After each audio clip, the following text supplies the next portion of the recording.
காஞ்சிபுரம் மாவட்டம் குன்றத்தூர் ஒன்றியம் வரதராஜபுரம் ஊராட்சியில் கலைஞர் கருணாநிதி அவர்களின் புகழை போற்றும் விதமாக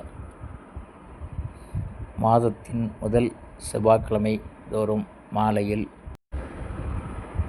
வரதராஜபுரம் ஊராட்சி கழக முன்னாள் துணைச் செயலாளர் ரவிக்குமார் தலைமையில் திமுகவினர் கலைஞரின் திருவுருவப் படத்திற்கு மரியாதை செய்து பொதுமக்களுக்கு அன்னதானத்தை வழங்கி சிறப்பிக்கின்றனர்.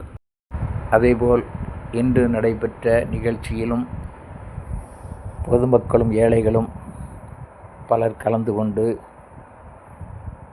பயன்பெற்றனர்.